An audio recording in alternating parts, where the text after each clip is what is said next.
Hello बच्चों, कैसे हैं आप लोग। सभी का स्वागत करता हूं आपके अपने यूट्यूब चैनल अवधेश कुमार कामत पर। गाइस, आज का जो हमारा टॉपिक है डिस्पर्जन ऑफ लाइट। गाइस, बहुत ही ज़्यादा इम्पॉर्टेंट टॉपिक होने वाला है ये आज के वीडियो के लिए। तो बच्चों, जैसा कि मैं देख पा रहा हूँ कि अभी तक हमारे चैनल को वो ज़्यादा बच्चे देख रहे हैं जिन्होंने सब्सक्राइब नहीं किया। तो गाइस, चैनल को सब्सक्राइब करना ना भूलें, बेल आइकन दबाना ना भूलें और शेयर करना तो बिल्कुल ही ना भूलें, बिकॉज शेयरिंग इज़ केयरिंग। तो गाइस, बढ़ते हैं आगे वीडियोस की तरफ। गाइस, टॉपिक है डिस्पोजन ऑफ लाइट। तो अगर मैं आपको सिंपल भाषा में समझाऊं कि what is dispersion of light, तो आप ये समझ जाइए कि एक वाइट लाइट का बच्चों ब्रेक होना, उसके 7 component colour that is VIBGYOR में। तो अगर मैं यहाँ पर कह रहा हूँ कि लाइट में सिर्फ 7 कलर होते हैं, मतलब जो वाइट लाइट है वो 7 कलर का मिलके बना होता है, तो गाइस ये गलत है। क्योंकि लाइट्स है तो combinations of million colour, but हमें मिलता जो है कलर वो 7 कलर ही मिलता है। सो हम यहाँ पर कह रहे हैं बच्चों कि dispersion of light is a kind of phenomena जिसमें एक वाइट लाइट जो है बच्चों वो क्या हो जाता है, बैंड होने के बाद 7 कंपोनेंट कलर के में ब्रेक हो जाता है गाइस। तो आइए देखते हैं कि ये फिनोमेना कैसे होता है।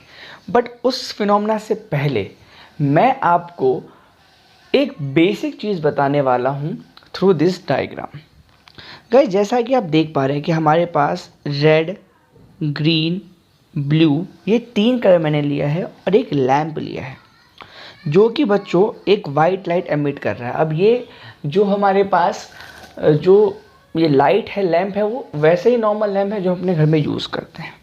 गाइस, एक बात बताओ, यहाँ पर मैंने 3 जो है बेसिकली ऑब्जेक्ट रखे हैं जो रेड कलर के हैं, ग्रीन कलर के हैं, ब्लू कलर के हैं। जब हमने लैंप ऑन किया है तो हम इन तीनों ही कलर को देख सकते हैं बच्चों। क्या होगा अगर मैं अपने इस लैंप से रेड लाइट को एमिट करूं, मतलब अगर मैं अपने इस लैंप से सिर्फ रेड लाइट को एमिट करूं, तो बच्चों क्या होगा, हमें सिर्फ और सिर्फ ये रेड लाइट कलर जो हमें सिर्फ ये रेड ऑब्जेक्ट जो है वही रेड कलर का दिखाई देगा, बाकी ये दोनों ही ग्रीन और ब्लू हमें ब्लैक दिखाई देगा बच्चों। सिमिलरली अगर मैं अपने इस लैंप से बच्चों ग्रीन कलर को एमिट करवाऊँ, मतलब इस लैंप के कलर को ग्रीन कर दूं, तो सिर्फ हमें ग्रीन कलर ही दिखाई देगा, बाकी रेड और ब्लू ऑब्जेक्ट हमें ब्लैक दिखाई देंगे। सिमिलरली लास्ट केस, अगर मैं अपने इस लैंप से ब्लू कलर को बच्चों एमिट करूं, तो हमें सिर्फ और सिर्फ ब्लू कलर ही दिखाई देगा, बाकी हमें सिर्फ और सिर्फ ब्लू ऑब्जेक्ट ही दिखाई देगा और रेड और ग्रीन हमें ब्लैक दिखाई देंगे। तो गाइस, ये केस समझाने का तात्पर्य क्या था, मेरा क्या निष्कर्ष निकला इसको समझाने का। तो बच्चों, इसको समझने का निष्कर्ष ये है कि रेड लाइट में सिर्फ रेड कलर को ही रिफ्लेक्ट कर रहा है, इसलिए हम देख सकते हैं ड्यू टू रिफ्लेक्शन। बाकी सभी कलर्स को, जो भी कलर्स हमारे पास आ रहा है रेड कलर ऑब्जेक्ट में, वो उसको एब्जॉर्ब कर ले रहा है। सिमिलरली ग्रीन ऑब्जेक्ट सिर्फ रिफ्लेक्ट कर पा रहा है ग्रीन कलर को, बाकी सबको बच्चों क्या कर रहा है, वो एब्जॉर्ब कर ले रहा है। वैसे ब्लू ऑब्जेक्ट जो है सिर्फ ब्लू कलर को ही रिफ्लेक्ट बैक कर रहा है बच्चों, बाकी सभी को एब्जॉर्ब कर रहा है। तो इसको समझाने का मोटिव हमें ये मिला है बच्चों कि हमें वही कलर दिखाई देता है जो रिफ्लेक्ट होके हमारी आंखों में आता है। तो गाइज, हमें इस एक्सपेरिमेंट से ये पता लगता है कि ये जो हमें कलर दिखने का जो हमारे पास तात्पर्य है, जो कलर हमें दिखाई देता है वो किसकी वजह से दिखाई देता है बच्चों, रिफ्लेक्शन ऑफ लाइट की वजह से। अच्छा, अगर आपने म्यूज़िक का टोन सुना होगा तो आपने ये देखा होगा कि बहुत लोग लोअर नोट बजाते हैं, सा की अलग आवाज़ आती है, धा की अलग आवाज़ आती है और नी की अलग आवाज़ आती है। ऐसा क्यों? बिकॉज जो नोट है गाइज वो अलग अलग जगह पे है।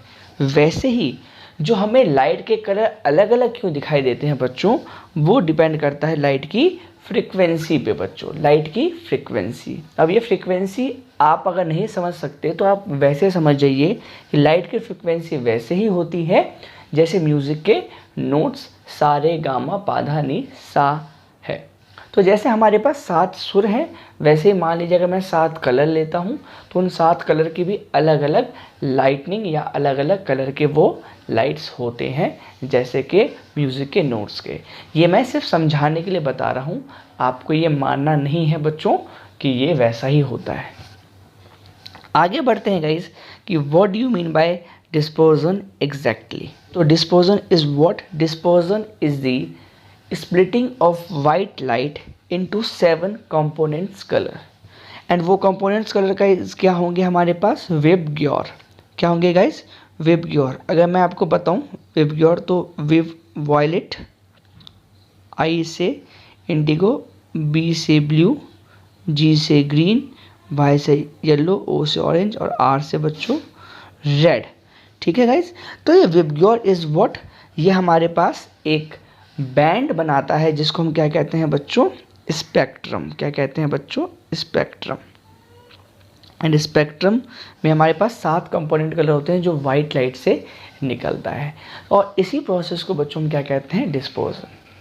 अगर आप ये देखो कि डिस्पर्जन हमारे नेचर में कहाँ दिखता है बच्चों, तो आप जो है इसके लिए रेनबो एक बहुत अच्छा एग्जाम्पल देख सकते हो।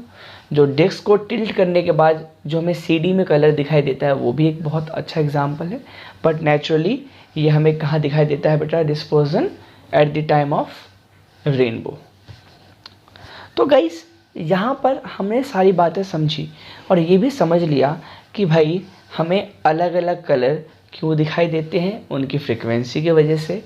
और साथ में हमने ये भी जाना कि डिस्पर्जन ऑफ लाइट एक फिनोमेना है जिसमें वाइट लाइट बच्चों हमारे पास क्या होती है? 7 कंपोनेंट कलर में ब्रेक होती है।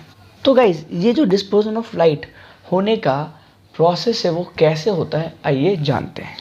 बच्चों ये हमारे पास एक ग्लास प्रिज्म है। It is a glass prism.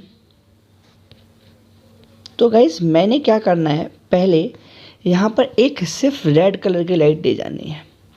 तो गाइस रेड कलर की लाइट, अगर वो लाइट जो एक सिंगल कलर की हो उस लाइट को बच्चों हम क्या कहते हैं? Monochromatic light. क्या कहते हैं बच्चों? Monochromatic light. अब गाइज इसकी डेफिनेशंस तो बहुत सारी है बट अभी आपको ये समझना है वो लाइट जो सिंगल कलर का होता है बच्चों वो हमारे पास क्या होता है? Monochromatic light. तो बेटा आपको पता है कि ये हमारे पास एयर मीडियम है और ये बच्चों हमारे पास जो है ग्लास है। तो गाइज यहाँ पर लाइट जो है अपने पाथ से बेंड होगा। एक्चुअल पाथ तो ये होगी इसकी, तो ड्यू टू रिफ्रैक्शन गाइज ये अपने पाथ से बेंड हो जाएगा और फिर जब ये ग्लास से वापस एयर में आएगा तो एक बार फिर अपने पाथ से बेंड कर जाएगा। तो आपने देखा कि ये रेड लाइट जो है गाइज ये कैसे मूव करता है एक ग्लास प्रिज्म में। बट व्हाट हैपन गाइज अगर मैं इस रेड लाइट को रिप्लेस करता हूँ वाइट लाइट से?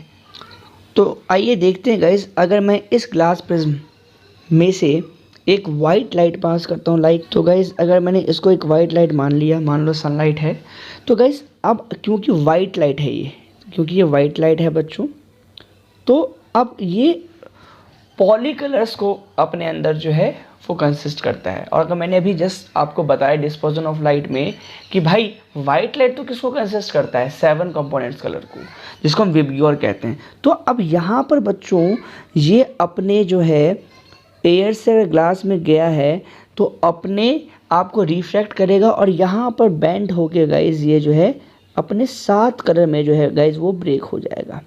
इसमें ब्रेक हो जाएगा 7 कलर में। मतलब मान लो यहाँ पर एक कलर आ गया, यहाँ पर ये दूसरा कलर आ गया, यहाँ पर तीसरा कलर आ गया, यहाँ पर चौथा कलर आ गया और इस तरीके से गाइज ये जो है अपने एक 7 कलर के बैंड को पूरा कर देगा। तो यहाँ पर रिफ्रैक्शन की वजह से यहाँ पर हो गया। इसके बाद गाइज ये फिर रिफ्रैक्ट होगा तो यहाँ पर जो है फिर ये अपने 7 कलर को जो है like this, like this, like this, like this, तो इस तरीके से गाइस ये अपने 7 कलर में फिर बैंड हो जाएगा, जिसे हम क्या कहते हैं, ब्रेक हो जाएगा, जिसको हम क्या कहते हैं बच्चों, विबग्योर। किसको क्या कहते हैं हम गाइस, हम विबग्योर। अब गाइस यहाँ पर आप ये देख पा रहे हो कि सबसे ऊपर यहाँ पर मैं आपको बता दूँ रेड कलर होता है गाइस, ये चीज़ बता दूँ, और नीचे हमारे पास एक तरीके का वॉयलेट कलर होता है। अभी मेरे पास यहाँ पर अवेलेबल नहीं है कलर, तो वॉयलेट कलर का होता है। तो गाइस ये वी है और ये हमारे पास आर है। तो मैं आपको ये बता दूं कि जो बैंड है, जो रेड बैंड कितना हुआ या वॉयलेट कितना बैंड हुआ अपने एक्चुअल पाथ से कितना रिफ्रैक्ट हुआ बच्चों, वो डिपेंड करता है लाइट के कलर की स्पीड पे। जैसे मैं आपको बताऊं रेड की जो है हमारे पास स्पीड जो है हमारे पास रेड कलर की बच्चों वो मैक्सिमम होती है, ज़्यादा होती है, और वॉयलेट की जो होती है बच्चों हमारे पास वो स्पीड कम होती है। इसके वजह से ही ये हमारे पास अलग अलग एंगल पे बच्चों क्या होते हैं, रिफ्रैक्ट होते हैं, डेविएट होते हैं। तो गाइस हमने यहाँ पर ये देखा कि जब ये वाइट लाइट हमारे पास क्या कर रहा है बच्चों, आपके पास जा रहा है किससे हमारे पास बच्चों, एक प्रिज्म के थ्रू, तो वो रिफ्रैक्ट होने के बाद अपने 7 कंपोनेंट कलर में ब्रेक हो जाता है।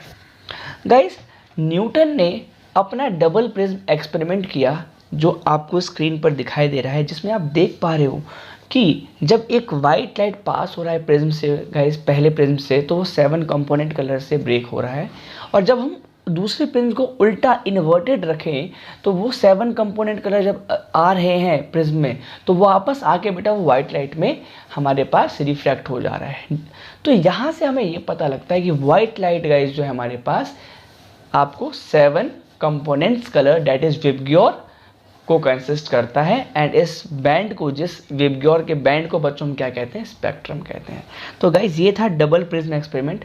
वैसे ही न्यूटन्स रिंग भी आपको ये दर्शाता है कि ये 7 कंपोनेंट कलर गाइज मिलके वाइट कलर बनाते हैं। जैसे मैंने यहाँ पर एक न्यूटन डिस्क लिया है, और अगर मैं इसे जोर से गाइज रिवॉल्व करूँ तो ये बिल्कुल हमें दूर से क्या दिखाई देगा बच्चों, हमारे पास वाइट कलर का।